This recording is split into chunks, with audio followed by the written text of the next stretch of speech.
All right, we're back for another episode of Summer Showcase Northern Lights, of course, discussing one of the most exciting leagues on the planet, in my personal opinion, this Canadian Football League. I'm joined by my ever-trusty co-host, Michael Washington. How you doing tonight, Michael?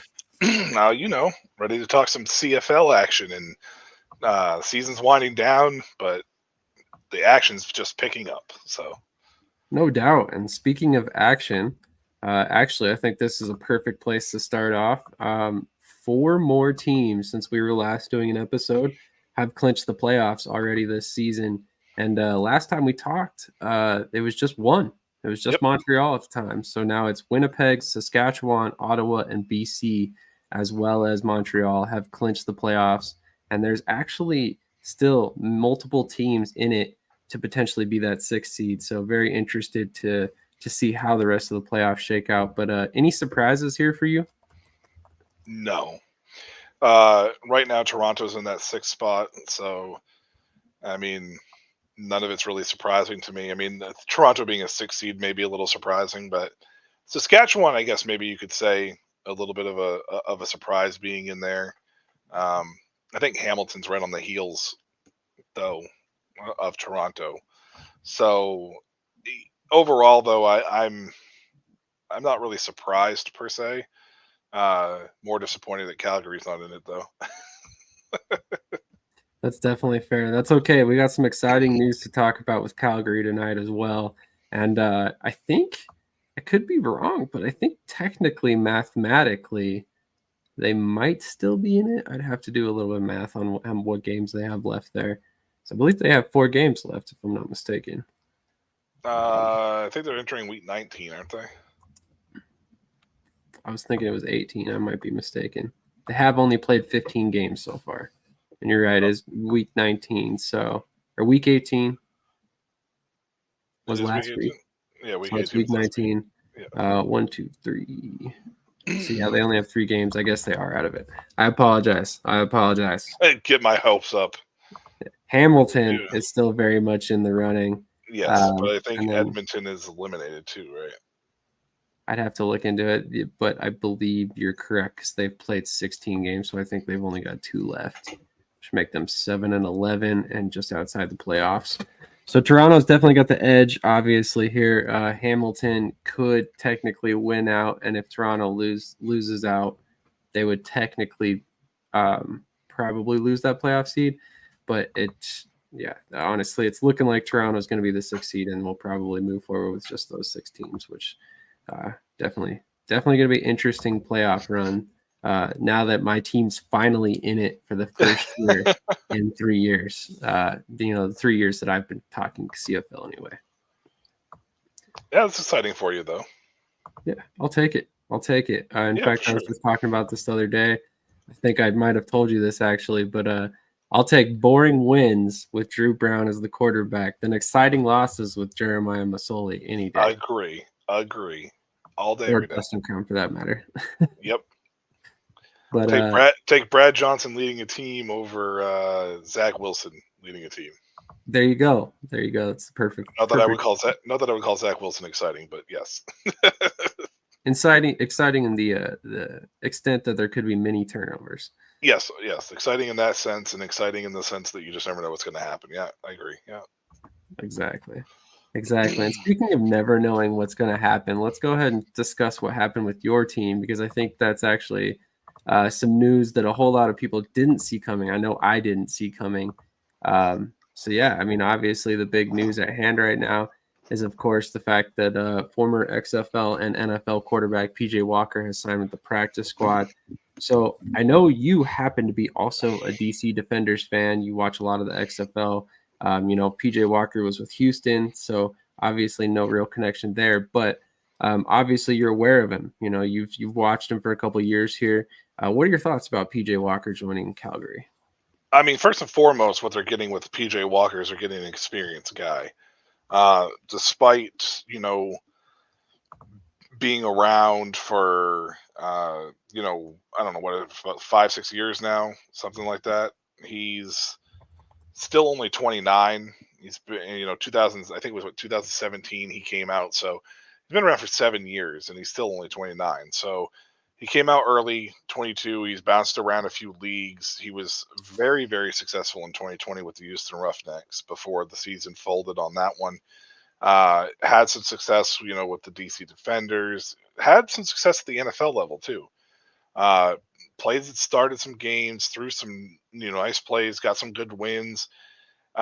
This for me is a Jake Mayer, you better wake up call for next year. Because yes, it's late in the season, so he's probably not going to contribute to the team now. But this is going to give him an opportunity and chance to get acclimated to Calgary and determine whether or not he wants to come back for next season. I don't really know how their contracts worked. He could have signed a 2-year deal already, or whatever, or a year deal, whatever it may have been now. But this is putting pressure essentially on Mayer and saying, hey, you need to clean up your act because we have a guy who's been successful at almost every level he has been to, coming in, and he's going to make a name for himself. Now, I don't know how well his play style fits the CFL playing style because, again, we talked about this, that while it's football, it's still a different game. But he has the mobility to also be a short yardage guy if need be, to start off with. But he's got some arm talent, and I think that this is a very intriguing signing, an exciting signing if you're Calgary Stampeders fans, because the Jake Mayer experiment may be over because it's 2 years now with him as the starter and 2 years as playoffs missed. So Absolutely, and I personally agree with you heavily. I think that this is a wake-up call for Jake Mayer, and I think this is them putting him on notice that, hey, we're not that committed to you. We can move on at any moment. And in fact, here's a guy right here that we're going to bring in and let him learn the CFL style of play, over the last few weeks of the season, and then ultimately he will be competing with you next year, assuming he returns. I think this is a very smart move by Calgary because worst case scenario, he turns around and signs another NFL contract, and then okay, you were the team that helped him get back on an NFL radar, even though it may not necessarily be true.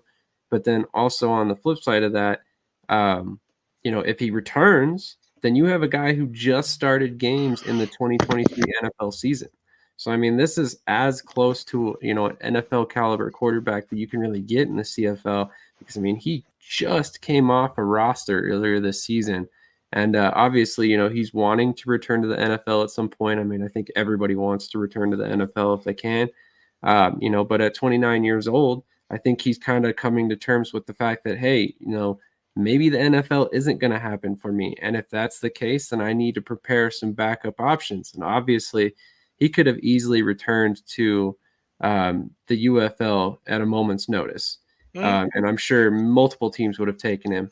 But if you're looking at it financially, the CFL offers a higher peak pay overall. So I think that's probably his main motivation for trying to dip a toe in, for lack of a better term, So I think this is an incredibly smart move for him. And actually, I'm on the flip side of what you said. I think his gameplay fits the CFL style very well. I think he's mobile enough for it to work in terms of, if he needed to run some of those quarterback sneaks, he could do that. I don't think that's probably going to be the role that he sees. But I think that mobility also adds value if he's the starting quarterback as well. And then, like you said, he's got plenty of arm talent, so I don't think that's a concern at any point. It's just a matter of, can he adapt to the CFL and come out firing like he did in the XFL. So very interested. Sorry, go ahead. I just worry more about the run game. Like if That's Calgary can work the run game, I think it opens things up. But play action isn't really a super heavy relied on XFL, play. A lot of times it's just straight dropbacks and everything else that happens. Like it's very rarely there's any play action of any sorts. And to be honest with you, I can't even remember the last time I saw any play action. Now that I think about it, like very rarely.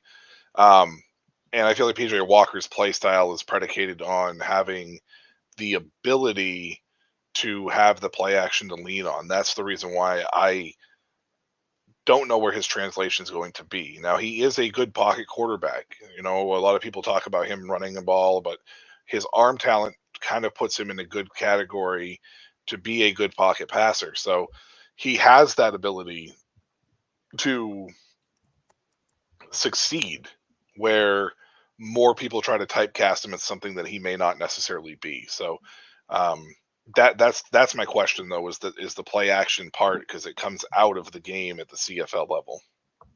Absolutely. And one fact I was actually not aware of before all this is the fact that Jake Mayer is actually an unrestricted free agent after this season. So, there could be a potential where PJ Walker comes back in 2025 without having to compete with Mayer. And maybe, he is the incumbent depending on how things shake out the rest of the season. But I mean, to make matters worse for Mayer, he's already been benched at points in time this season. It was just after week 13 when he threw 4 interceptions that he did not play the following week. He's coming off a game where he just threw 2 interceptions. Obviously his completion rate was fairly decent given it was 19 of 27. But I mean, there are games where it's just head scratching decisions on his part over and over and over again. And then there's games where he looks like he could be a great CFL quarterback. So I think it's just to the point where it's so frustratingly inconsistent for Mayer that Calgary is to the point where they're ready to move on. And I can't really blame them. PJ Walker and Logan Bonner is going to be a very interesting watch next year if they both return to Calgary. So I feel like Walker signing this late, it's got to be more than just like a 4-game thing. I feel like that he's got to have some kind of verbal commitment or something to try to at least come back for next year, barring an NFL opportunity. It just feels like it. I would assume so, to be completely honest. I mean, otherwise, why would you sign there? Other than, maybe you at that point make yourself a CFL free agent after the season if it's only the deal that goes through the end of the year.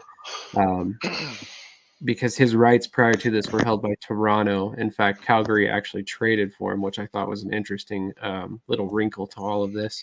Yep. And that was all broken by 3 Down Nations. So thank you for that news. I believe it was Justin Dunk that brought that out. So interesting move. Did not see it coming. Like I said, I really thought he was going to end up in the UFL, if anywhere. I mean, logical change. But he's also a guy who's been through a league folding. The CFL has been around for 100+ years. It's not going anywhere. Right. I could definitely see in the back of his head, like, hey, do I really want to go through that again? Even if, the league's going into year 4. So that's definitely one thing to think about in the back of your mind when you're wondering why PJ Walker might have gone to Calgary instead of UFL or potential other offers. But the next topic at hand, which I think is probably a more somber note, is Sean Bain is out for the season for Saskatchewan. In your mind, how big of a blow is this for the Rough Riders? I think it's huge. Even if Bain isn't producing at an extremely high level, Saskatchewan still has a lot of what they do offensively run through Bain, and it helps the defenses. I mean, it takes the defenses away from other players that are producing. Now, correct me if I'm wrong, but Keyshawn Johnson, I think is his name. I think is the guy that's up there that's been having sensational success the last few weeks. So it'll be interesting to see what the impact is amongst the other offensive guys with Bain out, for the year. Saskatchewan is just, in order for them to win, they need to get that run game going. And I saw that AJ Ouellette is back to taking first team reps and should be, back to being healthy again. But they need that run game. They need AJ Ouellette. And if that's the case and they can get this run game going like they did at the beginning of the year, the Saskatchewan team is going to be dangerous. It's just how much of this passing game is going to change with Sean Bain out because of everything that he does do. Because I also think he's their best wide receiving blocker downfield too. So that's a very understated thing that a lot of people don't realize the importance of because it doesn't, hit a stat book at all. But he's their best downfield blocker, and he's sprung a lot of people open throughout the course of the year.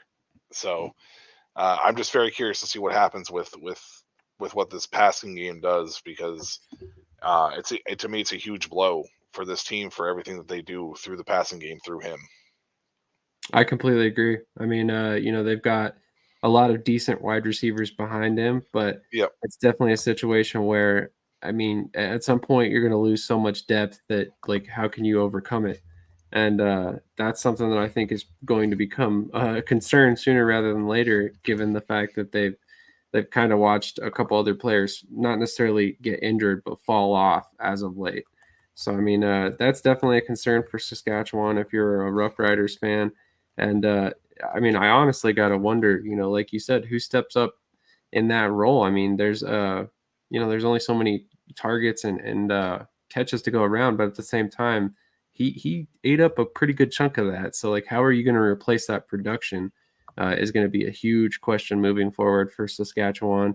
And I almost kind of wonder if they don't get, someone like a Mario Alford more involved on the offense. I know he's more of a kick returner, punt returner type guy, but I mean, he definitely has some explosion to his game. So, I mean, that could be another wrinkle that you could throw in there to kind of quell the loss there. But it's going to be very interesting to see exactly how they approach that situation, because I think that's a huge blow that they weren't necessarily prepared for at this point.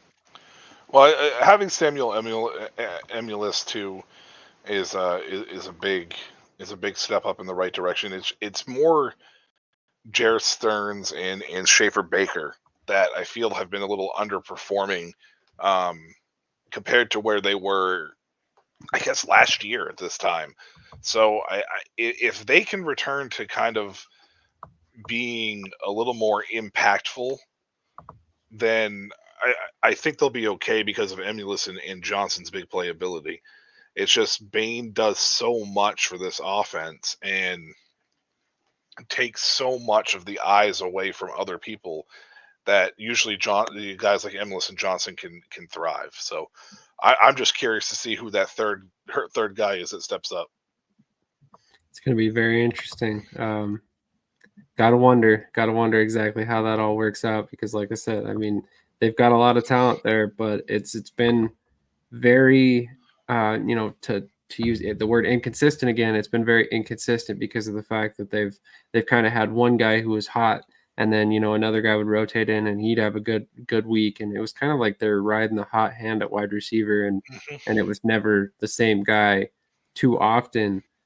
So it's going to be very interesting, like I said before, to see exactly how they kind of work that out. But I mean, as it stands right now, Sean Bain is only the fourth leading receiver on the team. So I mean, I don't want to necessarily overstate his loss, but at the same time, this is a league that uses extra receivers. So you definitely have to kind of wonder moving forward for as far as the depth. Is Ajou hurt too? I was wondering the same thing. He was not listed on last week's depth chart. I don't keep that close of eyes on their injury history, or their injury report and depth chart. But because he would normally be the guy that I think would step in. Bain is only fourth, but I think Bain missed a couple of games earlier in the year too. But it's Bain's ability to free up his fellow receivers that makes him important. Agreed. Because he is such a big play guy at any given point in time that he does take the eyes away from certain people. So that's more of the bigger impact than it is necessarily in the stat sheet. Absolutely. And just to throw this out there, Ajou has not played the last 2 weeks. So it definitely kind of be a storyline to watch if he can go this week. I have not checked the injury report quite yet. So, if he can go, that's a big step in the right direction. He's had some big games when called upon, but that if not, that's an even bigger concern. Like we've been talking about here, there's only so many players on the roster you can work with. The next, I guess, piece of news for us here who happen to be indoor football fans is there's actually been 3 different players signed to CFL rosters as of late, and we'll go ahead and start with the team that signed 2 of them, which is the Toronto Argonauts. They signed quarterback Tucker Horn, who was previously with the Vegas Nighthawks, and then they also signed Bryce Hampton, who was also with the Vegas Nighthawks. So, for anybody who keeping track, that's at least 3 former Nighthawks on the roster for the Toronto Argonauts right now, with Cameron Dukes there as well. So interested to kind of see what they are doing with Tucker Horn. Hampton, I believe, is going to see playing time right away. But Horn's a guy that I think could long-term be someone who develops into something, very promising in the CFL. I like a lot of what he does. Very mobile guy. I believe he was on the Gagliardi Trophy watch list at one point. I don't think he actually won it. I'd have to look back at my research on him, but he's a quality quarterback, and I think he's somebody that's definitely going to turn some heads when he gets a chance to play. All guys like Davis Alexander or Cam Dukes when he originally started this season. So, what are your thoughts on these moves? I mean, for the most part, I think for a guy like Tucker Horn, it's more of a we're going to try you out as a short yardage person. Maybe bring in a little competition for Cam Dukes as the backup. Toronto's kind of solidified with their starter. Chad Kelly, I don't think is going anywhere unless he's suspended or hurt. So it's going to be tough sledding for him to be able to see playing time right away. His best bet would be the short yardage quarterback spot and getting that role. I think he's talented enough to be in the CFL. I think he's talented enough to have an opportunity and shot to be a true backup in the NFL, at least right now. And I think he can work his way into a starter role. It's just he's going to have to put in his work and be patient because I just don't think the opportunities are going to come right away, especially in Toronto. Love the move for Toronto, though, if they can get another mobile guy. And I love the fact they're dipping into the IFL to find talent. You're on mute, Sam. Sorry about that. That is one thing I will say about Toronto's front office is they leave no stone unturned. They definitely look across every league, lower, higher, to see which players could be cut, from the NFL or which guys from the IFL and other indoor leagues could make the leap up. And just a couple notes on Tucker Horn. He did not win the Gagliardi Award. He was a finalist and a semifinalist in 2023 and 2021, respectively. He also threw for 97 touchdowns in 5 seasons, 3 as a starter. So his first 2 years, he was kind of a depth piece, and he only threw 17 interceptions on 1,048 passing attempts. Now, I know this is Trinity. I know it's not a huge Power 5 school or whatever. You would know all the terminology a lot better than I would, but this is definitely a school that I think, it probably is a part of the reason why he was overlooked by some teams. If he had done this at FSU, we're talking about him as a first-round pick. So I think that he's a guy who's going to surprise a lot of people, and he's the exact type of guy that the CFL should be looking at. That's why we have that's why those small schools are around, quite honestly, to give these guys opportunities. So hopefully he gets one down the line. And if it's not with Toronto, it's with another CFL organization, or, he can maybe carve out a role with Toronto as the short yardage guy, like you mentioned. I just think he's going to have to be patient because he is young. And, as we know, the quarterbacks at the CFL level are starting to get older.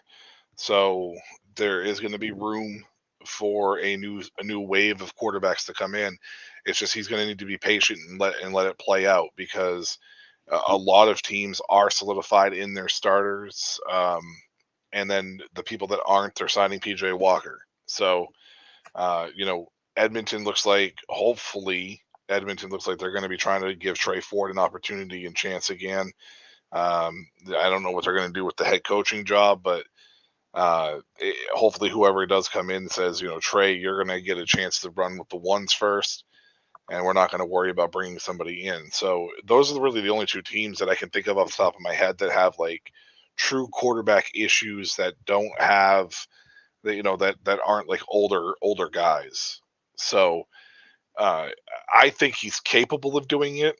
It's just it has to be a slow burn for him, and he has to remain patient in order to hit that.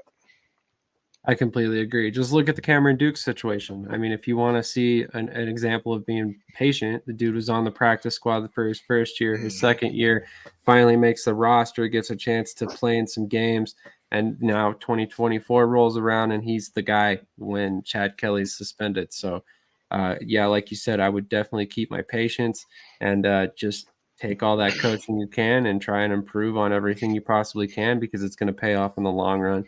Because I definitely think he's going to get an opportunity to play and start at some point in his career.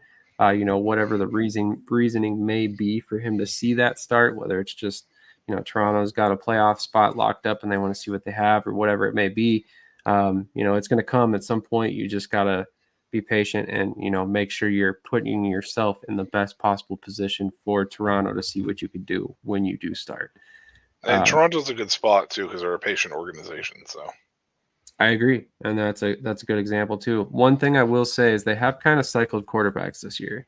As we know, they had Brian Scott on the roster earlier on in the season, and then they went ahead and released him. They brought in Hunter Rickett from, I'm blanking the top of my head where he came from. He's one of the Colorado quarterbacks floating around out there, and then also now you have Tucker Horn there. So there is a reason they're cycling quarterbacks, whatever that may be.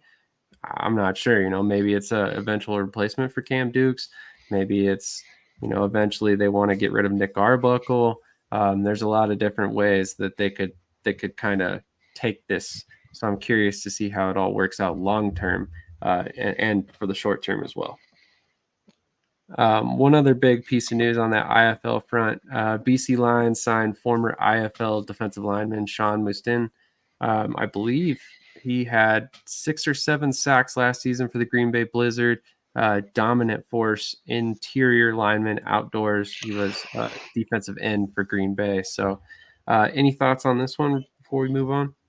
I think it's just a great signing to have a guy who has experience rushing the passer, even though it's indoors, um, on the inside, because that's the most direct line to the quarterback. And as long as he's able to do it to the guards and center and fill those A gaps, he should be fine. So I like it for BC, and hopefully he can contribute, almost immediately for them, and we get a chance to see him through the playoffs. Absolutely, it's going to be interesting to see how he pans out in the CFL. 7.5 sacks last season, 18 tackles for a loss, forced a couple fumbles as well. So very, very impactful defensive lineman, 6'2", 320. So he's definitely better suited to play that interior role, I think. So definitely excited to see what he can do for BC. Couple moves out of Ottawa real quick that we're just going to gloss over real fast. Tyree Adams, another former indoor guy, signs an extension. He'll be back with the Red Blacks in 2025. Peter Adjei, their long snapper, has also signed an extension. He will return in 2025 as well. And then the big news is Lewis Ward, the kicker, who's kind of been their stalwart there. He has signed a 3-year extension and will be there for a few more years before moving on. I'm very excited about these moves in particular. I like Tyree Adams a lot. He's actually a guy I've talked to off camera quite a bit. Always hoping that he finds success, because that's another door open for another indoor football guy down the line. And then, obviously excited to see that Bob Dice is not forgetting his roots. He's locking up all his special teams guys early, because they played really well this season. It's been a big reason why we've been in so many games. So definitely excited to see that. Any thoughts on these moves? I think they're great moves. Just because this is how you determine team building, right? These are guys that you sign that are team building, like Ajay, long snapper, Lewis Ward, the kicker. That's part of a unit that works together all the time, right? Ward's been fantastic. He's done wonderful things for you guys, like you said. He's helped keep you guys in games with his accurate kicking. And Tyree Adams is just a nice little athletic positional, quarterback guy. But this is again one of those situations where he is young.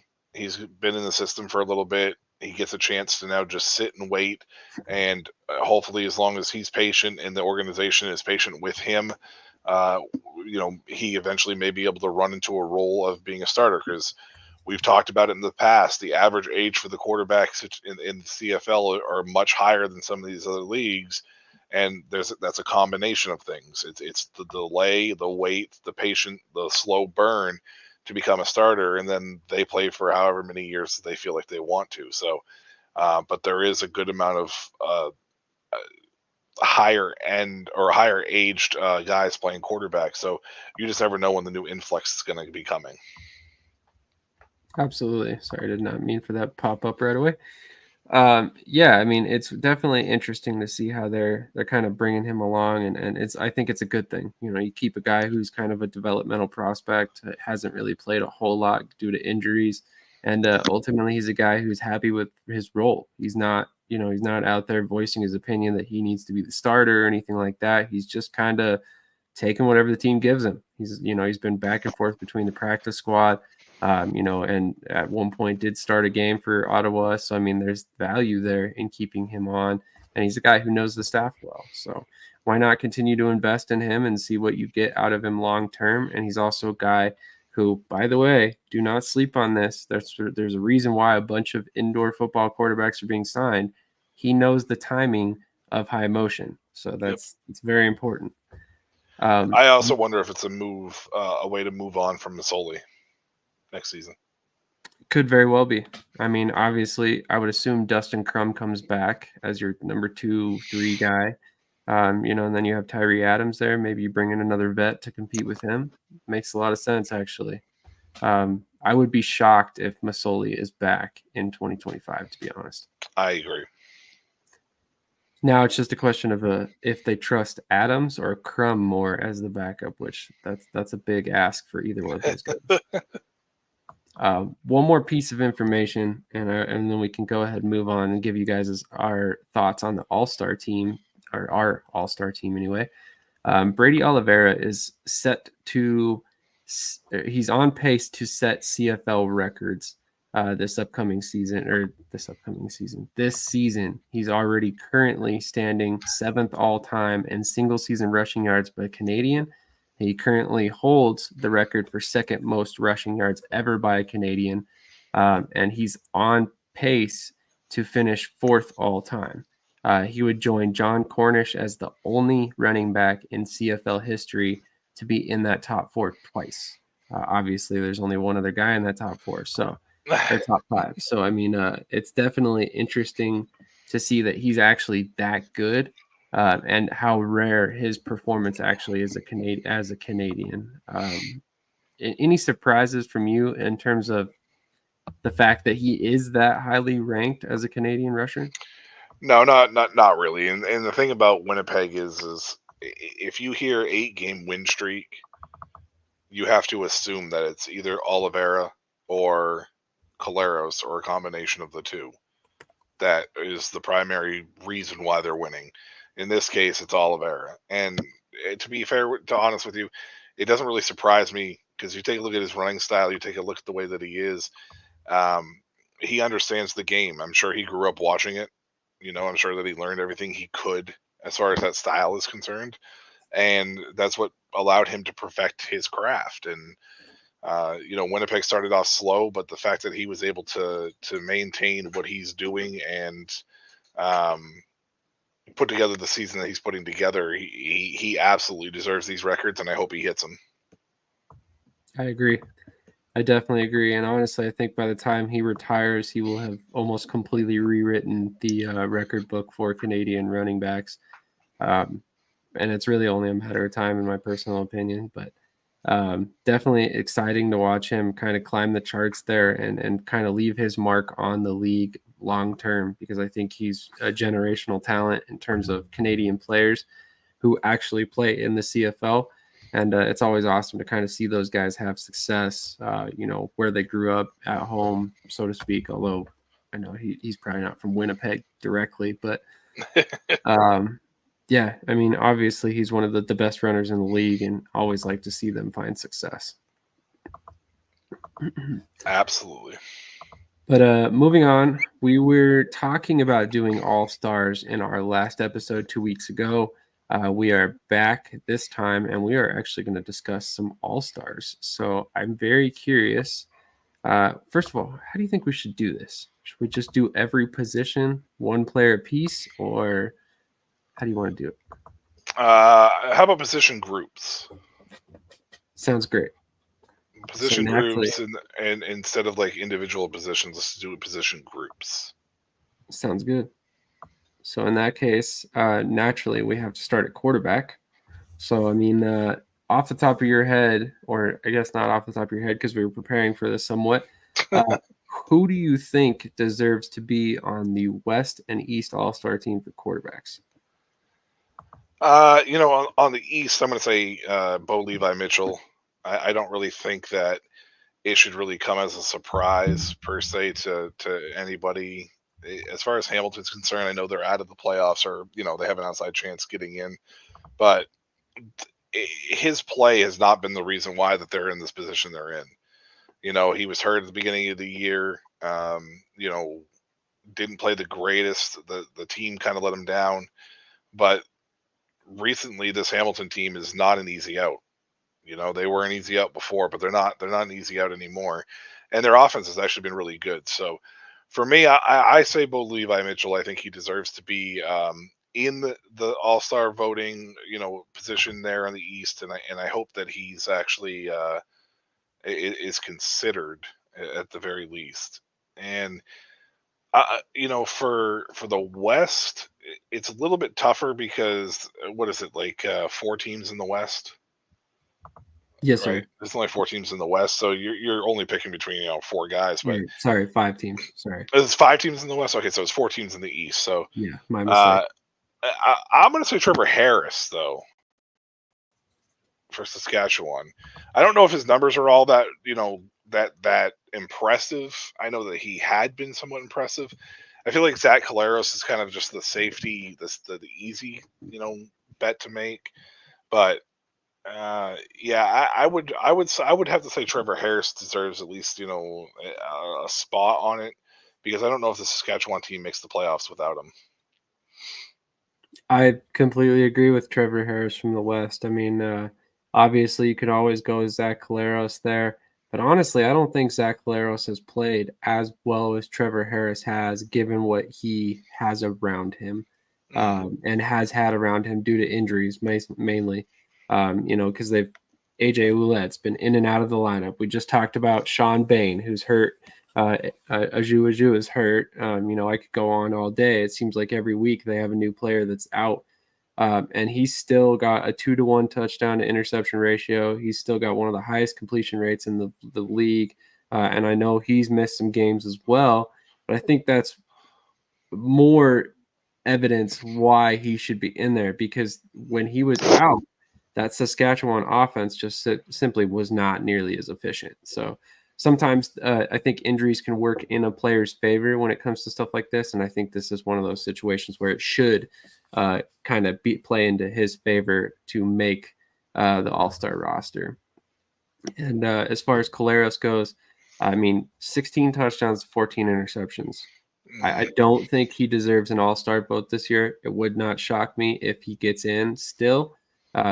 But I don't personally think that he's been playing well enough, at least initially, to get in. He's played a little bit better down the stretch, but I've got a real problem if he's in there and there's other quarterbacks that are more deserving that don't get in. I just feel like he's going to probably get in just because it's an 8-game win streak for Winnipeg. Like that's very fair. You know what I mean? Like I think people are going to ignore the statistics and look at the way that the win-loss record has been and look at what's going on in eight straight games of victories is going to probably outweigh the 16-14 touchdown to interception ratio. So absolutely. And then in the West, I think you're spot on there. As much as every fiber of my being wants to say Drew Brown, I don't think he's quite there yet. He's played decent, but 11 touchdowns, 8 interceptions. I'd really like to see that interception number a lot lower and his touchdown number a lot higher. I know that's not necessarily realistic, but I don't think he's really done enough to say he gets a vote over somebody else like a Bo Levi Mitchell, who's very close to and most likely going to hit 5,000 passing yards this season. So Mhm. I really just don't think anybody in the West can and claim they've been better. Cody Fajardo over in Montreal, he's thrown 15 touchdowns to 7 interceptions. And I know he dealt with some injuries as well, but I don't see it there. Chad Kelly, same thing. He's played really well in his short time, but he's only played 6 games, and he's actually got more interceptions than touchdowns currently. So that's another guy you can't really necessarily vote in over, Bo Levi Mitchell, unless you're just really hardcore biased towards Chad Kelly on the Argonauts. So I've got some real questions there outside of Bo Levi Mitchell, so it'll be interesting to see who else makes it. But if you're watching, let us know who you think should make the All-Star team as the quarterback. We're going to move on to running backs next, and I think this one's going to be fairly cut and dry in terms of who we pick for these ones. But who are your picks for West and East All-Star for the running backs? See, this is tough because for me, Brady Oliveira, obviously in the West, I feel like that's the big go-to, the big guy to get there. He's on pace to set all kinds of records. And then on the flip side of that as well, um, William Stanback needs to get some recognition, in my opinion. Right? You're talking about a guy who is, I think he's over 1,000 yards. I think he's only one of two, him and Oliveira, Yep. and he's been a little bit of an unsung hero for BC as well. So I think as far as those two concerned, you could go either way with one of those two, but those would be my top two options in the West. Definitely fair. Who do you think from the East? This is weird to say because I'm going to say Kadeem Carey first and foremost, just for Toronto, because I believe he's leading the East, and I think that's the. But Reichwell Armstead deserves some kind of recognition because I believe, if I remember correctly, the last time I looked at the statistics, I believe he's like fourth in the league, fifth in the league in Yep. rushing, and he got cut by Ottawa for some reason, and he's with Saskatchewan. Yeah. So, well, I guess being with Saskatchewan that puts him in the West. So I guess it Yeah. kind of defeats that one. But I mean, if he had stayed in the East with Ottawa, I think Reichwell should have been up there for at least some kind of consideration. It's just weird how that happened. But Kadeem Carey is a clear cut in the East, in my opinion. Yeah, I mean, it's not very close. In fact, just to read it off real quick, you are correct. Brady Oliveira, William Stanback, Kadeem Carey, Reichwell Armstead, Dietrich Mills are your top 5 Oh, rushers. Mills, I forgot about him. Yeah. And it's very likely that Armstead Carey will finish with over 1,000 yards on the season. Obviously Armstead's situation, it's kind of rough because I think if he's in the East right now, he's a no-brainer all-star. If he's in the West, he's going up against Oliveira and Stanback, who have played there all season long. So who do you vote in? And then if you're willing to vote in Armstead in his short amount of time with the damage he's done for Saskatchewan, does a guy like Justin Rankin deserve to be looked at? Yeah. Because dude's played in 9 games. He's got the highest average per carry in the league. And he's actually Edmonton's leading rusher. In fact, Edmonton's got 3 different rushers over 500 yards, which is insane to me. But yeah, I mean, honestly, like I said, if it's me and I'm looking at the West, I mean, obviously there's a lot of talent over there at running back, but it's got to be Brady Oliveira. The dude's a game changer. I don't think there's very many people who would argue that pick. Other than, like you said, William Stoneback definitely deserves some recognition. So does Reichwell Armstead as well. But ultimately, it's going to be an uphill battle to try and knock off the king Brady Oliveira there. And then same thing for the East. Kadeem Carey, I think, is just too far away from any other rusher in the East. I think you can give Dietrich Mills a little bit of vote of confidence there, but where it really changes things for me for Carey is the 6 touchdowns. He's leading the league in rushing touchdowns from the running back positions currently, so you can't really argue against the guy. I mean, especially when you look at Mills and he's only got 1 touchdown. So The only other guy that's semi close on the East is Walter Fletcher. He's been a solid player for Montreal as well, but even him, he's over almost 300 yards short of what Kadeem Carey has done. So it's really hard to argue a case against Kadeem Carey currently. Yeah, just the East is so much weaker at the running back spot too. So yeah, absolutely. And I know it just breaks your heart to talk about Kadeem Carey and another. I love Kadeem Carey. I wish he was still at Calgary Stampeder, but yeah, I'm glad he's getting the recognition, and I'm glad that he's at least getting his flowers. So Definitely. Moving on to wide receiver. Why don't we go ahead and do 2 per division, and then with East and West. So, who are your thoughts on wide receiver? I mean, I think it's pretty obvious, out in the West, Justin McGinnis. I think he's like over 1,200 yards or something like that, and he's got 7 touchdowns, I believe, on the year. So he's without a doubt a guy who deserves to be there. Probably leads the league overall, I think, in the category as well. And I'm going to say Ontario Wilson. For Winnipeg, kind of under the radar. For the West, he's so key in what he does. He's got to be right around that 1,000-yard mark. I don't think he's quite there yet. I think the last time I saw, he's probably just short. But his touchdown numbers aren't the best, but they're 4 or 5 on the year. So he's the guy that I think deserves a spot on this All-Star roster, and I hope he gets there. Now, when you shift the focus to the East, I think it's Tim White. I think Tim White is the guy who, without a doubt, turned his season around after the early drops that he had. He was leading the league in drops.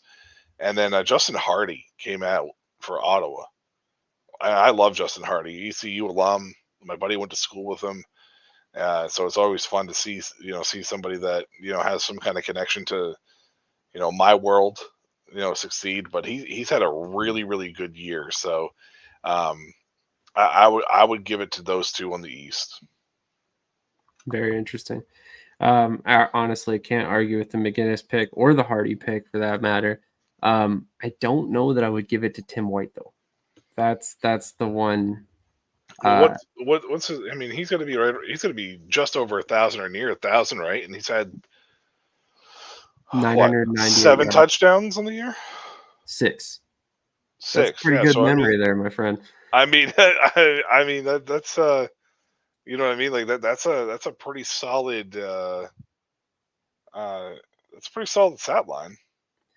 I would agree, although there is one argument that I will make in this particular case is the man who's opposite of him, Shamar Bridges, is also over 900 yards and also has had a lot of damage or done a lot of damage. And I think that's dramatically helped Tim White in his ability to kind of get open more often because he's not facing as much double coverage, which, obviously that's only so much of a factor. But I think, ultimately there's only a few other guys that you could probably put in that slot other than him. And realistically, it's going to be a tough argument no matter who you put up there. So I could definitely see Tim White. I'd be fine with Shamar Bridges too. I think Bridges has done a lot of good for the team. It's just, I think Tim White's been more productive once he's figured out that slow start. Once he figured it out and turned it around, he's been a lot more gas on the pedal. Oh yeah, absolutely. I mean, in fact, if you want to talk about statistics real quick, he's got 115 targets. He's caught 67 passes, so obviously a higher drop rate, which is never great.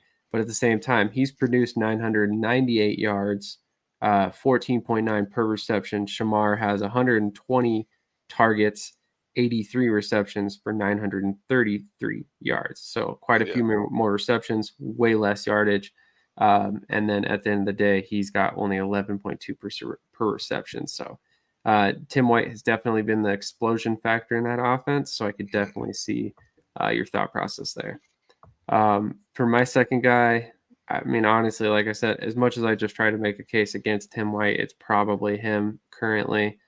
And then as far as the West, Reggie Bagleton deserves Yeah, Reginald a look. He's had a pretty solid season, but I think it might be Eugene Lewis for me. Yeah, Eugene Lewis has had a good year too. He's only got 63 receptions, 936 yards, but he's also leading the league in touchdowns, and he's got less targets than every other player outside of Nick Dembski in like the top 10 in yardage.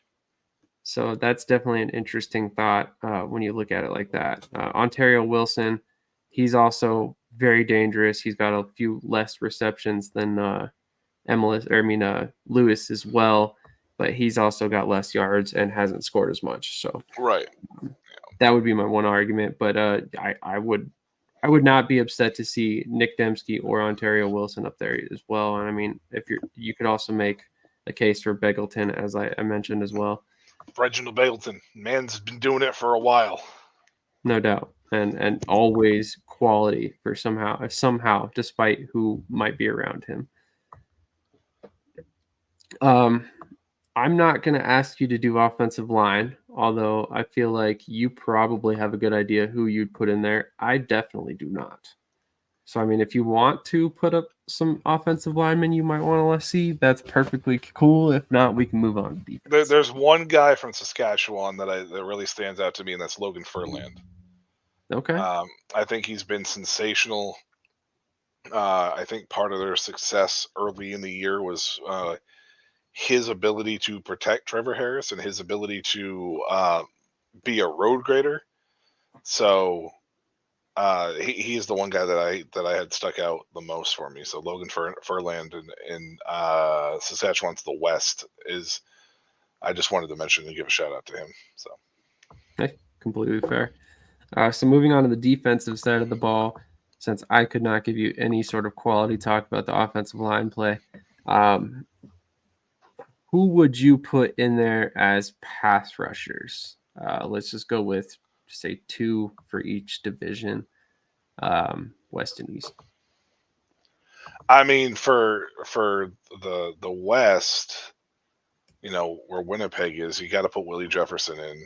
I feel like that's just a common, you know, every day. Like I think that he wakes up and automatically goes there. You know, just because it's just the way that he plays the game, without a doubt. And then Sione Tiuhima for BC. I think, you know, when I was doing my statistics on this one or looking up the players for this, I believe he stuck out to me because of his sack number. I think his sack number is pretty high.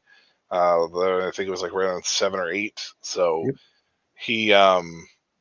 he's the guy that I would put in the West. Jefferson didn't have the sack numbers this year, but he had a lot of good quarterback pressures, and he was in the backfield. I feel like he was just disrupting plays every chance that he got, especially during this 8-game win streak. So, and on top of that, he's probably the best pass rusher in the league overall. They're very, very, very close for everything that he does do. So those are my 2 in the West. In the East, you know, Jake's what is it, Serezna? Sounds right to me. For Toronto would be a spot that I would have to you know, think about. And you know, Michael Wakefield, you know, for you guys, or you know, sticks out as another one. Wakefield was a guy who had good stack numbers again. Also came out that stuck out to me as well. So, Lorenzo Malden for you guys as well is another guy that I think you could probably put in there. I either one of them I don't think you should be upset with. No, I would completely agree. I think both of them are deserving, and I think ultimately they'll probably both get the look. I think Wakefield technically is a defensive tackle, but he does a lot of things kind of all over the field for us. Well, but I mean, I chalked it up as just D line. I didn't just chalk it up to edge rusher. So That's fair. Yeah, I'm not going to try and break down who plays what position. Yeah, if we're gonna go edge, I would and stick to just strictly edge. I'd say Lorenzo Malden. That's definitely fair. That's definitely fair for sure. I'm going to second Tihuma from BC. I think he's leading the league in sacks, so a pretty good person to put up there. He's also got 5 tackles for a loss, so obviously he's doing a lot of damage in the backfield. I think that's a great pick. My bias has me picking Michael Wayfield, but over Serezna, but not going to pick Malden. And there's a reason behind that, because I actually really like, I'm blanking his name, Mike Rose. I like Mike Rose, Yep. and I think that he deserves an opportunity to be in there. And a big reason why is that huge interception return for a touchdown. I think that's a huge impact play. He may not have the sack numbers that some other pass rushers have, but anytime you can intercept a pass and return it 83 yards for a touchdown, I think you deserve a little notoriety for that, especially as a defensive lineman. I think Rose has 6. He's been a bright spot on that Calgary defense. It's been really, really dreadful, but it's been primarily the back, 7 or 6 or whatever the hell you want to call it. That's been kind of more of the issue than up front. I think Mike Rose has done a fantastic job this year and should get his flowers. Absolutely. I completely agree. And I think that he will, to be honest. I'm not sure, what he'll finish with numbers wise, but I think he's going to get a vote in this year. Let's see. I gave Tihoma for BC, Michael Wakefield, Calgary. So I got my 2 East guys, or my 2 West guys, and now I need one more East. I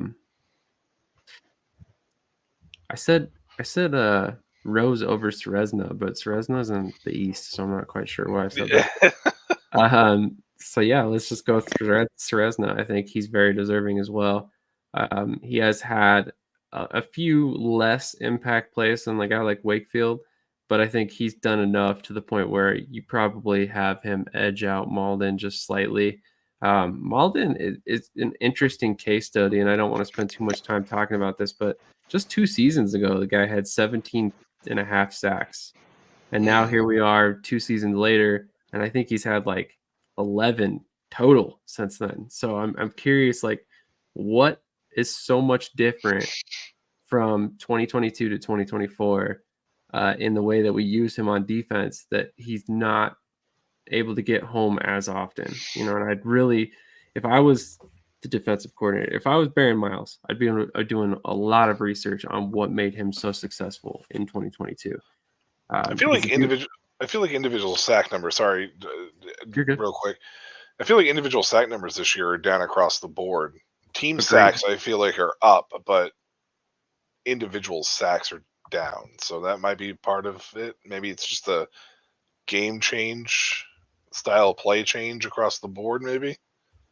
It honestly probably is. I mean, if we were to sit here and break it down, it could be, completely just out of their control in terms of that. It's not easy to get pressure in the CFL. And once you're one of those guys that is a premier pass rusher, you're going to get extra attention from the offensive line anyway. So that's probably a combination of the 2 factors that are kind of leading him to have lesser seasons. But I also like, what I like about Malden is he's a very lead by example type leader. And I think that's somebody that Ottawa really needs. So he's good for us. I don't necessarily know that he would be perfect for every team, but I'm not going to be hurt if he makes the team over, Serezna or anybody else for that matter. I think that he's deserving. I just think that there's several guys that are also deserving from the East as well. But moving on, let's do defensive backs next. When you think of defensive backs, who are your guys? Let's just do 2 apiece. I don't want to get too crazy here. So in the West, I saw a thing come up the other day about this guy, and I dove into him and looked into him, and then I noticed that there was some hype surrounding this guy. Roland Milligan Jr. for Saskatchewan. is the closest thing to a shutdown corner you're probably going to see, and he has interceptions, so they're still throwing his direction. But his season is so good that I have started hearing that there's possible rumors that he could be in the MOP running. And there's only been one defensive back that has ever won it, and they're talking about his season being so good that he might be in the running for this award. So I got to give him the nod over anybody in the West for Saskatchewan, just because. In the East,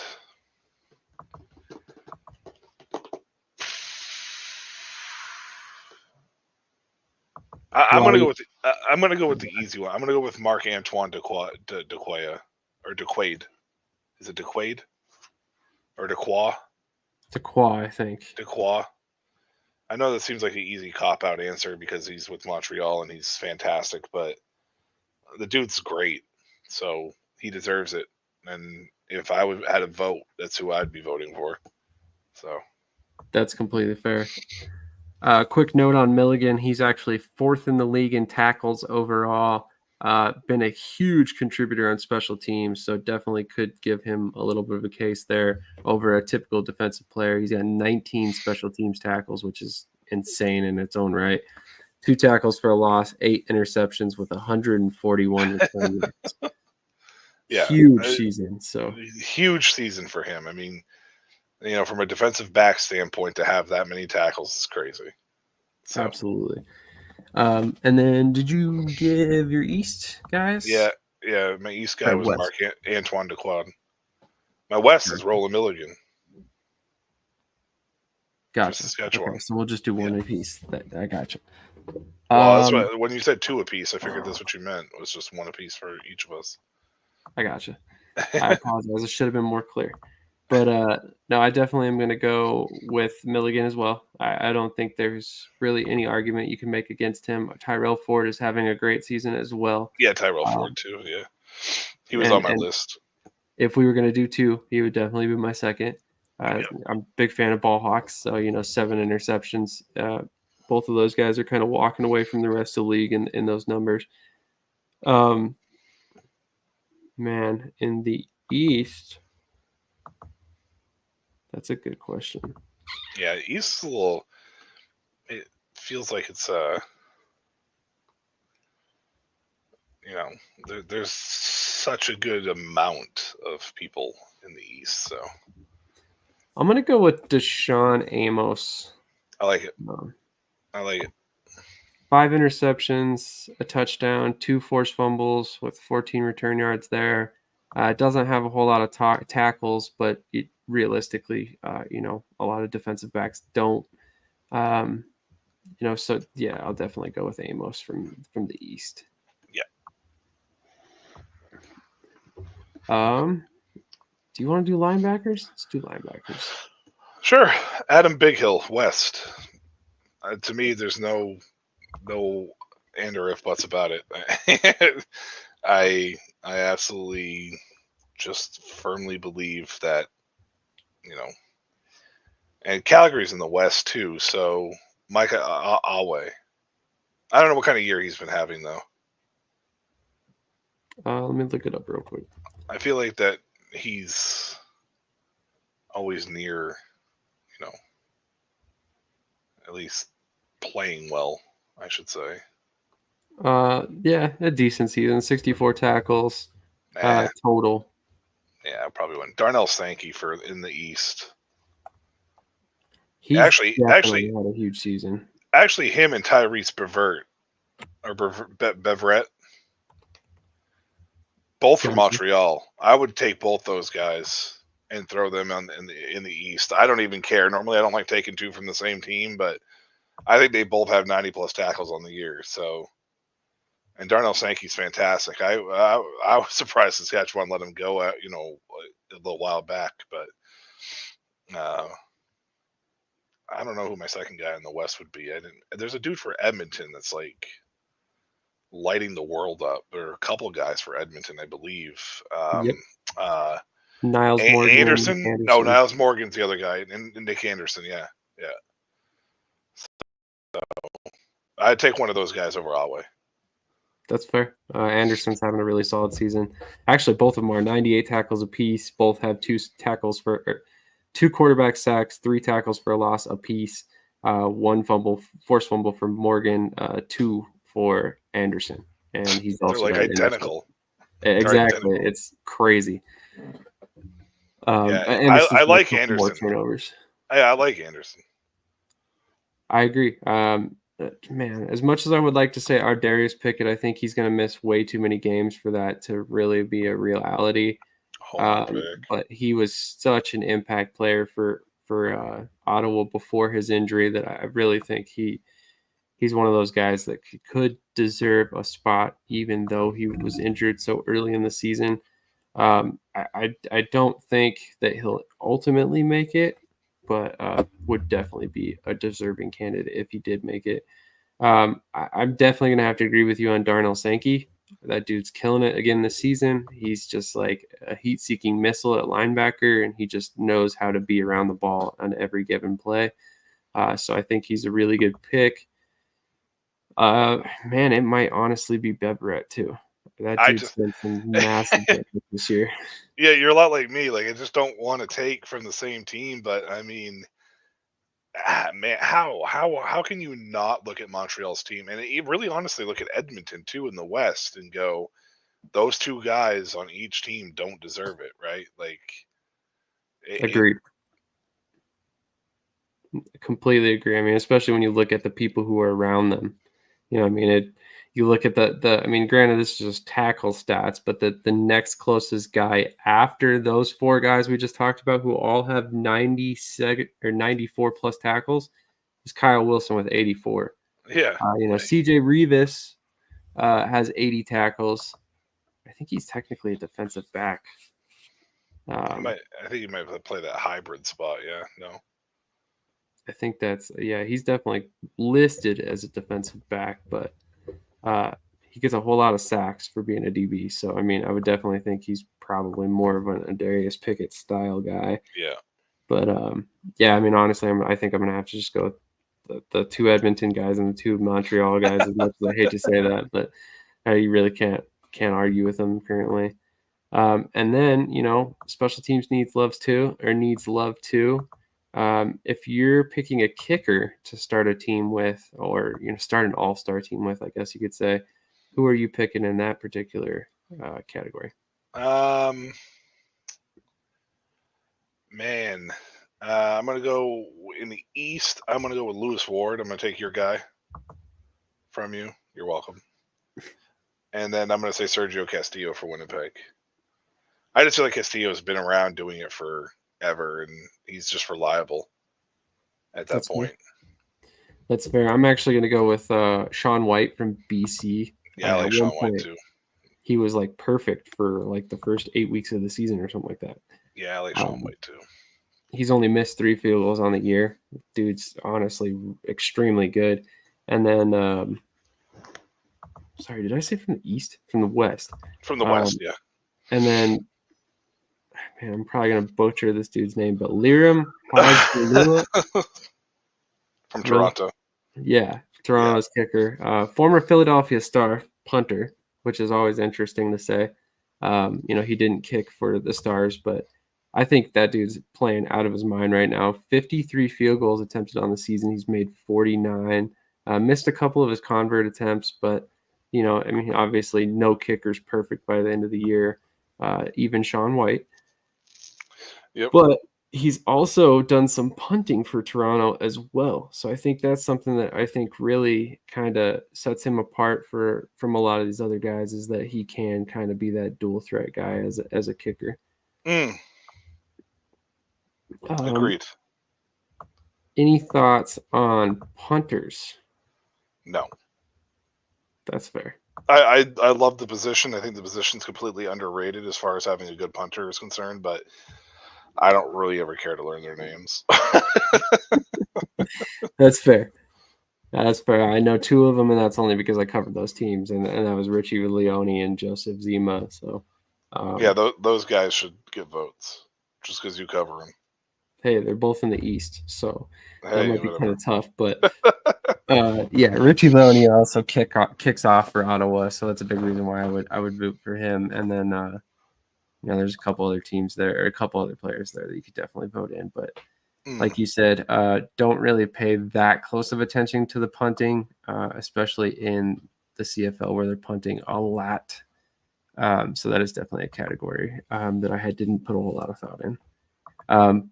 Before we move on, there's one other category, however, that I do want to talk about, and that's return men. I have a feeling I know where you're going in the East, but go ahead. Who do you think should earn that nod as a kick returner, punt returner? This is interesting because I think that these are the top two guys in both divisions and probably should be. Or maybe not. I'm not sure, but I know that they're extremely dynamic. Janorian Grant in the East, just because, I mean, let's face it, this dude is sensational. And then Mario Alford in the West. Yep. So. Yep. They're actually both top three. Mario Alford's third in overall punt return yards. So definitely, not punt return yards, kick return yards. So yeah, he's definitely solid. He's got a kick return touchdown as well. And then Janorian Grant, I don't think anybody can possibly pick against him. He's been unbelievable this season, and honestly might go down as one of the best kick returner, punt returners for any league by the time he hangs it up. I think there's one other guy that you could say from the West has a little bit of a claim to fame there, and that's Terry Williams with BC. He's the only or one of the few guys who's actually over 1,000 kick return yards. He's at 1,245 yards, and then he's also been the primary punt returner as well. And I think he's fourth in punt return yards. I think if Devontae Dedmon had not missed a ton of games this season, I think he'd be on that list for me. Possibly. But then again, when you think about the fact that he's in the same division as Janorian Grant, it's so hard. That's an impossible battle to win, I think, especially this season. Grant's got almost 1,800 return yards total and 4 touchdowns. So I knew he was up there. It's unbelievable. He's honestly been one of the most dynamic kick returners and punt returners I've ever seen in my life. And I hope he wins all of the awards. I wouldn't even be upset if he won MOP, to be quite honest, just because he's been that dynamic for Toronto. And really, I think I'd have to look back, but I want to say there was at least one game that his touchdown was the difference in the game. And I want to say 2, but I'm not entirely positive, so don't quote me on that. But I'm pretty sure there was 2. You are correct. It was the game against Winnipeg early in the season, like week 5 or 6, I believe.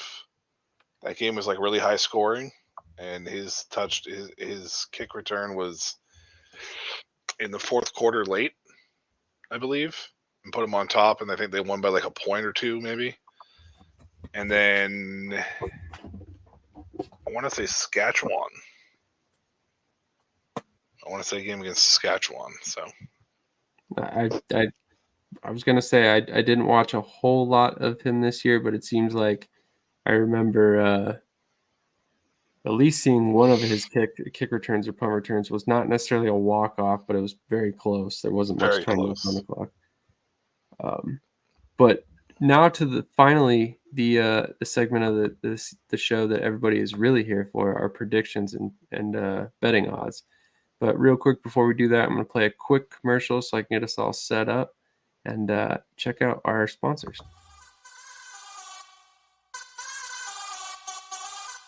This is Current. It's the card my parents used to pay me for mowing the lawn, running errands, and doing well in school. Oh, wow. This is the card I used when we got the idea to make our own clothes. And we spread the word, drove downtown, and sold everything we made. This is the card I use to do the things that really matter. This is Current. Visit current.com and download the app for free today.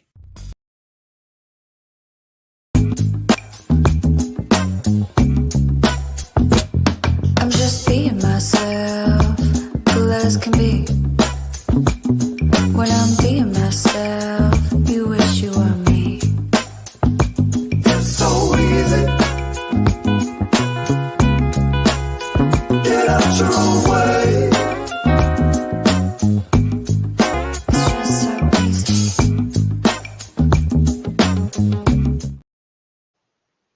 I'm just saying those nachos look really good right now.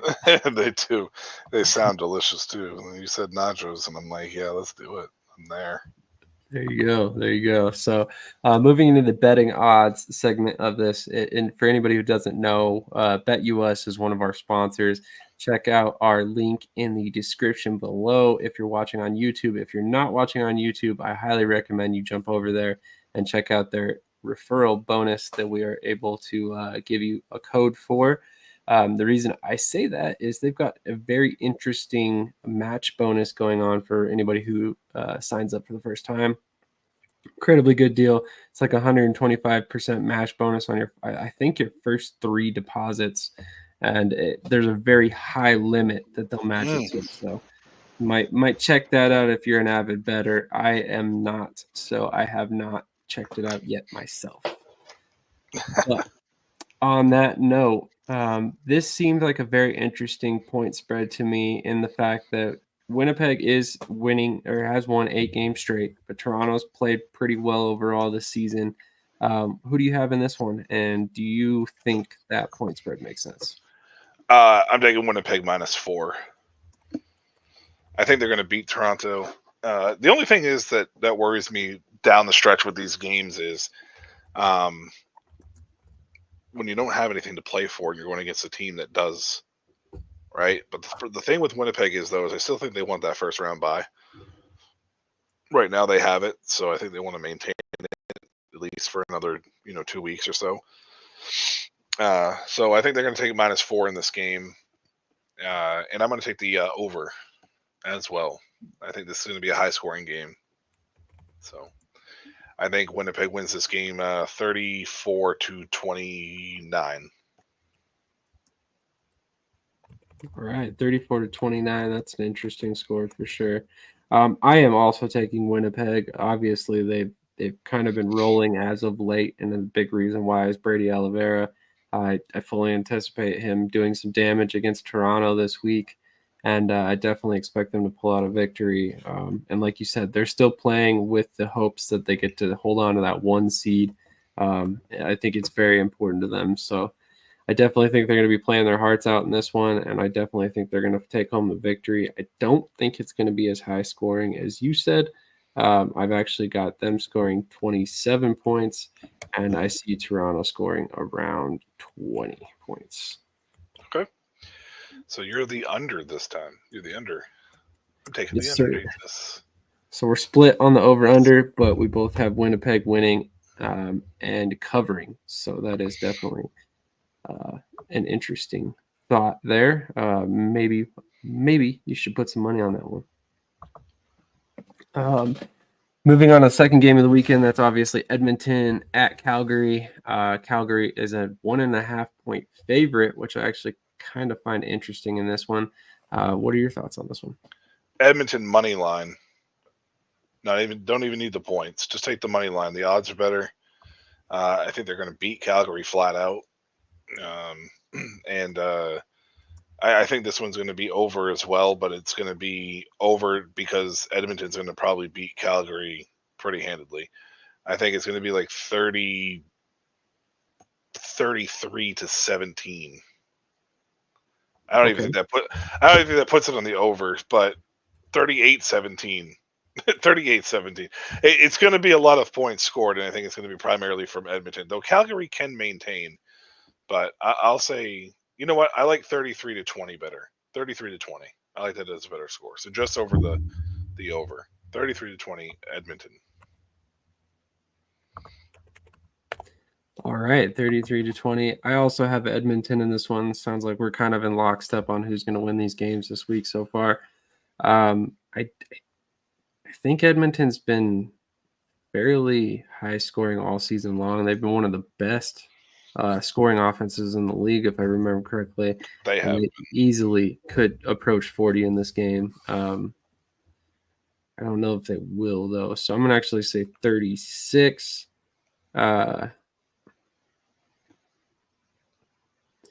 36-27. I think Calgary is going to put up a good fight in this one. And it's probably going to be like a late score that kind of puts the game away for Edmonton. So definitely both of us have the over in this one. And I would definitely agree. If you're picking just a team straight up, I would definitely pick Edmonton in this one. BC at Saskatchewan. And again, another interesting odds on this one. What are your thoughts on this one? Why is BC even? Saskatchewan -1. I'm taking the under in this one, though. I think this one's going to be like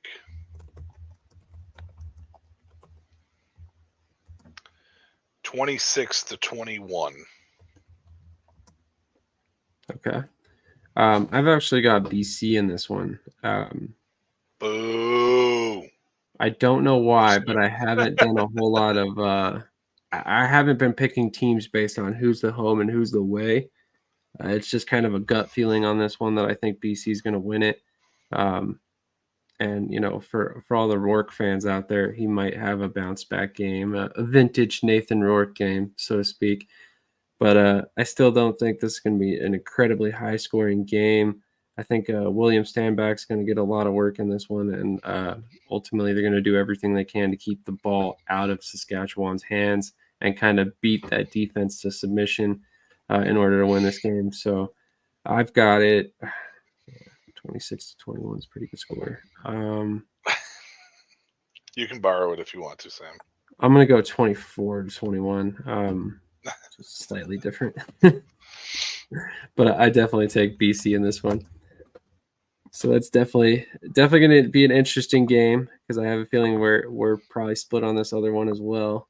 We've got Ottawa versus Montreal, and now I'm really rethinking my pick this week.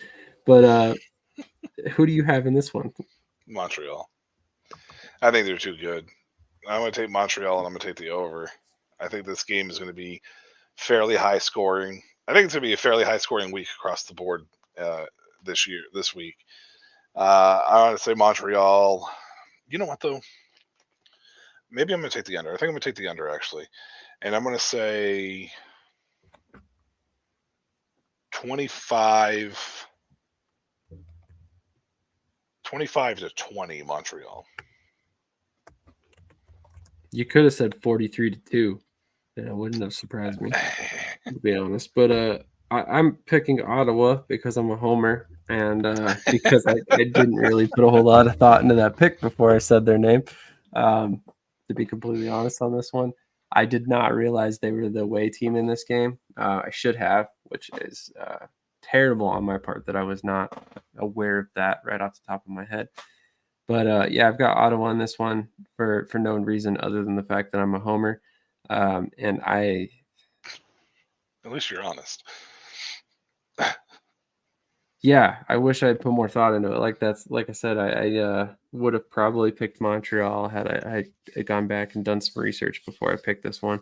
But I've been going with my gut more often than not this season. I've been doing pretty good on my picks so far.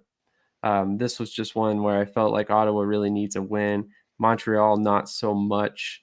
I don't necessarily think they're going to take it easy or pull anybody yet, but I think we are trending that direction. I think by the end of the season, we'll probably see them throw out the backups for at least a game, but I don't think we're quite there yet. So yeah, I've got Ottawa in this game. Let's say, say 24-18. Ottawa, which again, I do not feel at all confident on that score. But we did both pick the under. So if you want to make some money on this game, I would probably throw some money on the under there. Yeah. Any final thoughts to kind of wrap this one up for the night?